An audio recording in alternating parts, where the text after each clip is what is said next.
So be it, Jedi. What's going on, guys? Back in another video. Today we're on book 2 of A.C. Crispin's Han Solo trilogy, The Hutt Gambit. So this book takes place 5 years after the first novel. Han Solo has just been kicked out of the Imperial Academy. We later find out that was because he didn't want to kill Chewbacca. He and Chewbacca are on Deveron, the home planet of the Deveronians. They really don't know what they're going to do. They don't have any money, so Han goes back to what he knows and starts smuggling. On Deveron, he sees the Talandatil leader of the Elysian slave colony, Tarowenza. He also thinks he sees Bria. Well, they end up getting found out, and of course, the Talandatil are still after Han for him, causing the ruckus he did on Elysia. They hightail it out of there. Well, we later find out that it actually was Bria on the planet, and she's doing some covert stuff for the rebellion. Han decides he's going to go to the Hutt system. He's going to go to Nal Hutta and Nar Shaddaa, and he's going to start working for the Hutts. To give you an explanation as to how the Hutt hierarchy works, because this book really goes into depth, and it was pretty interesting. You have the Basadi clan, who is in charge of the Elysian operation, and you have the Disilogit clan, which is Jabba. So these two are at war with each other, and they, oppose each other. Well, Han starts to work for the Disilogit clan, Jabba and his nephew or his cousin, I forget. Anyway, he's hauling stuff for him. He's hauling spice, doing all these things. The only thing he says he won't do is haul slaves, which we could get. He meets up with Lando Calrissian. This is where he and Lando meet. And the way they meet is Han Solo is actually getting tracked down by bounty hunters because, of course, that half of the Hutt hierarchy, the Basadi clan, still has bounties on him for what he did to Elysia. Boba Fett captures him, shoots him with a drug that essentially, paralyzes him and makes him have to do whatever Boba Fett says. Han's just about to get captured when Lando comes up and saves him. So that's how they meet and how they become friends. Meanwhile, we see Han and his multiple relationships he has. He has a relationship with this woman named Zavery, who is like a magician. She's really good at creating illusions, and she's kind of like a local celebrity. And he has another relationship with a woman named Shala, who is an entirely different person. So Han kind of gets around in this story. The Hutts have essentially bought off all the Imperials, so that's how they're able to get away with all this smuggling and all this crime stuff they're going on. But the Emperor swings his hammer and orders that the Empire pretty much go into the Hutt system and wipe them out. And even the bribes aren't good enough.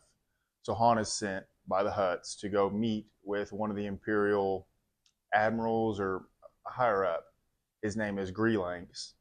He takes the bribe, but all he's able to give the Hutts and Han is their battle plan.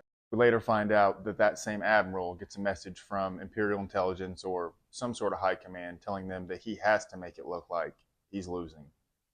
Why this is, we really don't know, but it sort of freaks him out because he just accepted a bribe.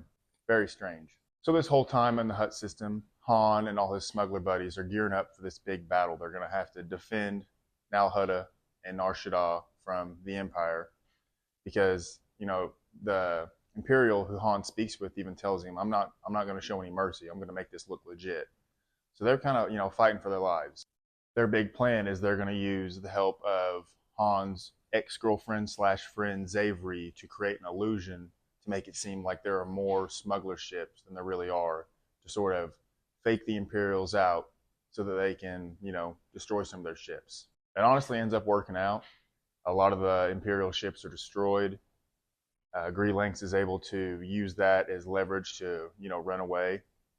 And everything seems to work out for our smugglers. Meanwhile, with the Hutt side of things, the Disilogit clan, so Jabba and all those people, want to wipe out the leader of the Basadi clan, who is in charge of the Elysian project.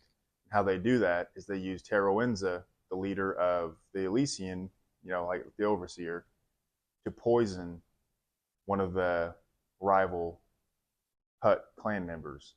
And he slowly does this so that they're able to take him out so that they can weasel their way in and gain more control of the spice operation on Elysia. After the smugglers survive the battle with the Empire, Han meets up with Greelanx to give him his payment for holding up his end of the deal. And as Han's meeting with him, Greelanx starts freaking out because he's like, he's here, he's coming. And the reader is like, who are you talking about? He orders Han in like this little closet area, and you're being told through Han's perspective of somebody with mechanical breathing, so automatically you know it's Vader. And Vader tells Greelanx that you're stupid as you are greedy. How would you not think that we wouldn't know you're a traitor? And he kills him. Han doesn't see Vader; he just hears it and doesn't really know what's going on. So he books it out of there before anybody catches wind that he's not supposed to be there. Touching back base with Bria, she's like in this story hitting here and there, little bits and pieces. She's still working with the rebellion, and I guess we're going to touch more on that in the third novel. But her and Han do come in contact and see one another, but they have to make it off as if they're strangers. So to wrap things up, Han decides he's going to take his money that he's got, and he's going to go to meet up with Lando because they're going to throw in on this big pot of sabacc, and he's trying to win big. All in all, I really enjoyed this story. I would say if you were to compare it to the first, it's pretty pretty neck and neck. The first is definitely a lot more love story centered. This one is very Hutt politics centered. So they're two very good stories, but in their ways they're very different. Looking forward to the third novel, finishing up this trilogy. 2 out of 3 so far, and you can guess. Definitely recommend this one. Let me know what you think down in the comments below. As always, thanks for watching. Hope you enjoyed the video. If you did, see you on the next one.